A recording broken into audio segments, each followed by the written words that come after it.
studied about the area of parallelogram. Today we are going to learn about the area of rhombus. Rhombus means a quadrilateral having all sides congruent is a rhombus. जेव्हा त्या ठिकाणी सगळ्या sides क्वाड्रिलॅटरलच्या congruent असतील त्याला आपण काय म्हणतो, rhombus असं म्हणतो. तर ABCD is a quadrilateral having the sides AB is equal to BC is equal to CD is equal to AD. All four sides of quadrilateral congruent. Then ABCD is a rhombus. We also learn about the property of diagonals of rhombus. Diagonals of rhombus are perpendicular bisectors of each other. रोम्बसचे जे diagonals आहेत, आपण या ठिकाणी diagonal आहे AC त्याला म्हणूया D1 आणि second diagonal आहे BD त्याला म्हणूया D2. These two diagonals are perpendicular bisectors of each other. That is, या ठिकाणी at point P each angle is a right angle and AP is equal to CP. Also BP is equal to DP. Bisect करतात म्हणजेच एकमेकांचे दोन समान भाग करतात आणि ॲट राईट अँगल मध्ये इंटरसेक्ट करतात, म्हणून आपण त्याला म्हणतो परपेंडिक्युलर बायसेक्टर्स असतात.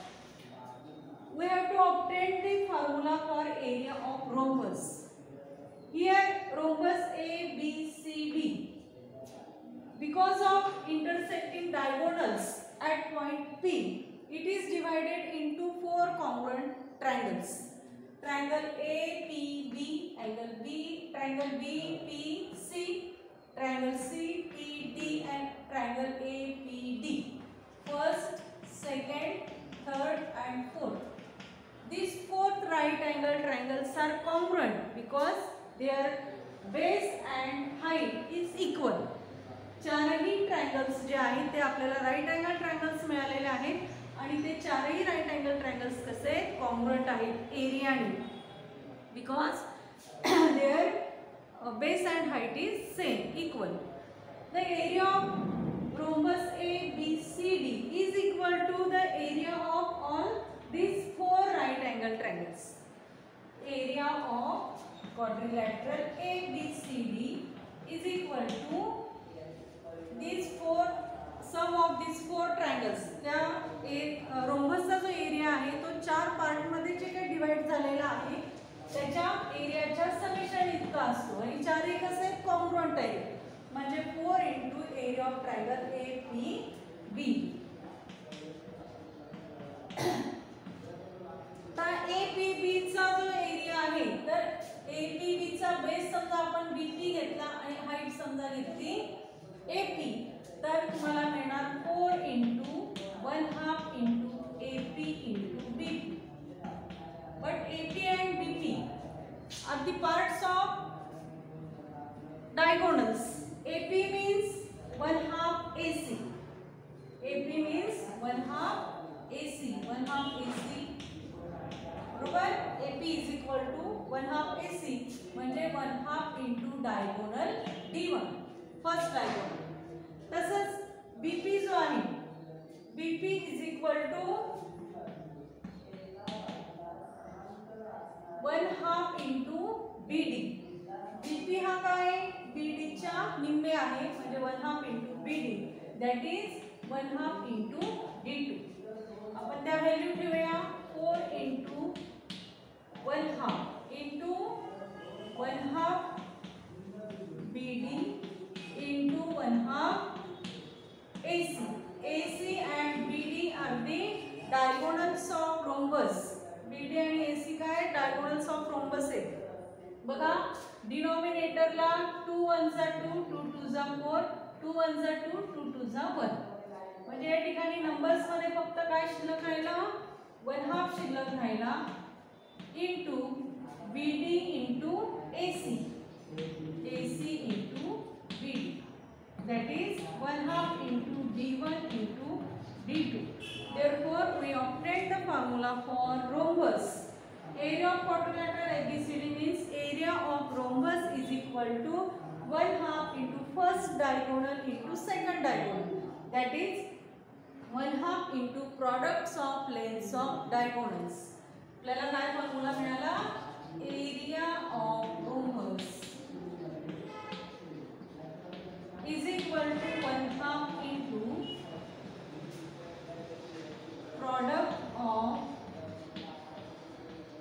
lengths of diagonals. हा फॉर्म्युला आपण रोम्बस साठी ऑब्टेन केला की अगोदर रोम्बस काढला, रोम्बसचे 4 कॉन्ग्रुएंट राईट अँगल ट्रायंगल्स मध्ये डिवाइड झालं म्हणून area of rhombus is equal to 4 into area of triangle. ट्रायंगलचा एरिया म्हणजे 1/2 बेस इंटू हाईट. तर हा बेस जो आहे AP, AP means 1/2 BD and BP means AP means 1/2 AC. AP is equal to 1/2 AC and BP is equal to 1/2 BD. Therefore, 1/2 into AC into BD, that is product of lengths of diagonals. Therefore, area of rhombus is equal to 1/2 into product of lengths of diagonals. So we obtained the formula for area of rhombus. Now let's solve the problems using the area of rhombus. Now let's solve the practice set 15.2. That is the application of formula for area of rhombus. The first example is the lengths of diagonals of rhombus are 15 cm and 24 cm. Then find the area of rhombus. Lengths of diagonals दिलेले आहेत आपल्याला. D1 is equal to 15 cm and D2 is equal to 24 cm. And find the area of rhombus. Formula लिहायचा अगोदर. Area of rhombus is equal to 1/2 into product of lengths of diagonals.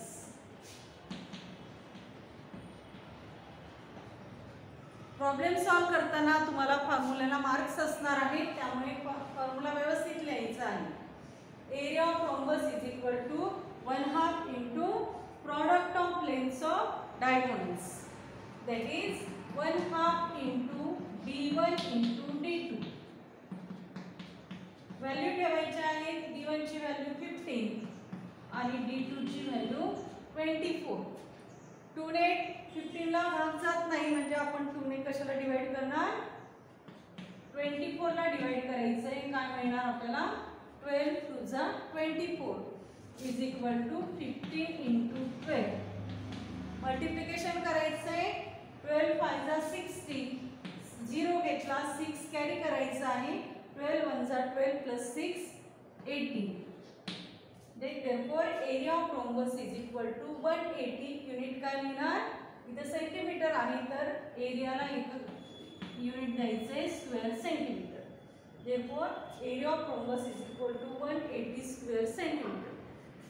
It is the first example. The second example is also D1 is equal to दिलेला आहे तुम्हाला 16.5 centimetre and D2 is equal to दिलेला आहे 14.2 centimetre. याच पद्धतीने तुम्ही त्या second example मध्ये फॉर्म्युला लिहायचा. D1 आणि D2 च्या व्हॅल्यू ठेवायच्या आहेत. 16.5 14.2. 14.2 ला त्या ठिकाणी डिवाइड होईल. 2 ने डिवाइड करा आणि सगळ्यात शेवटी आन्सर म्हणजेच एरिया ऑफ रोम्बस मिळवायचा आहे. तर अशा पद्धतीने तुम्हाला हे जे 3 एलिमेंट्स आहेत, एरिया, D1 आणि D2, यापैकी कुठलेही 3 जे आहेत, 3 पैकी कुठलेही 2 तुम्हाला दिलेले असतील तर तिसरा शोधता आला पाहिजे. हे इझी एक्झाम्पल्स आहेत, 2 किंवा 3 मार्कांसाठी तुम्हाला विचारले जातात. त्यानंतर थर्ड आणि फोर्थ एक्झाम्पल जे आहे, त्या थर्ड आणि फोर्थ एक्झाम्पल मध्ये तुम्हाला त्या ठिकाणी एरिया किंवा पेरिमीटर दिलेला असेल आणि एक शोधायचा असेल. तर ही जी उदाहरणे आहेत ती थोडीशी मोठी असणार आहेत. त्यामध्ये एरिया दिला असेल तर पेरिमीटर शोधायची, पेरिमीटर दिलेला असेल तर एरिया शोधायचा. बघा third example, if perimeter of a rhombus is 100 centimetre. Third example मध्ये तुम्हाला दिलेला आहे perimeter is equal to 100 centimetre and length of one diagonal is 48 centimeter. That is D1 is equal to 48 centimeter. Find its area. What is the area of a quadrilateral. तर या ठिकाणी बघा, तुम्हाला area शोधायचा असेल तर एरियासाठी तुम्हाला दोन्ही डायगोनल आवश्यक असतात. त्यामधला तुम्हाला एकच डायगोनल दिलेला आहे आणि त्या दुसऱ्या डायगोनलच्या ऐवजी तुम्हाला पेरिमीटर दिलेली आहे. म्हणजेच पेरिमीटरवरून तुम्हाला डायगोनल शोधावा लागेल आणि डायगोनल मिळाल्यानंतर तुम्ही फॉर्म्युला लिहून एरिया शोधणार. तर यामध्ये आपल्याला सहज सोडवता यावं म्हणून डायग्राम काढून घ्यायचे. Rhombus A B C D हा रोम्बस आहे. ऑल साइड्स काय असणार आहे, कॉन्ग्रुएंट असणार आहे. म्हणजे पेरिमीटर वरून आपल्याला साइड मिळेल. पेरिमीटरचा फॉर्म्युला काय आहे, perimeter of rhombus is equal to 4 into side. हा फॉर्म्युला यूज करून साइड शोधायची. पेरिमीटर आहे 100, 4 into side. Therefore side is equal to 100 divided by 4. किती मिळणार, 25. म्हणजेच या ठिकाणी मिळालं तुम्हाला 25 centimetre. Then we know the property of diagonals. Diagonals of rhombus are perpendicular bisectors of each other. Therefore here the intersecting point we take P. AC and BD intersect each other at point P. Here at point P each angle is right angle and AP is equal to PC and BP is equal to DP. हे दोन्ही parts equal असतात, तसेच हे दोन्ही parts सुद्धा equal असतात. One diagonal आपल्याला दिलेला आहे. आपण समजा तो AC घेऊया. AC diagonal D1 is equal to 48 centimetre दिलेला आहे. मग यावरून आपल्याला AP शोधता येईल. AP इज इक्वल टू काय मिळेल, 1/2 into AC that is 1/2 into 48. AP काय मिळेल मग आपल्याला, 2 ने 48 ला डिवाइड करा, किती मिळेल, 24 सेंटीमीटर मिळेल. बघा आता या ठिकाणी in right angle triangle APD, in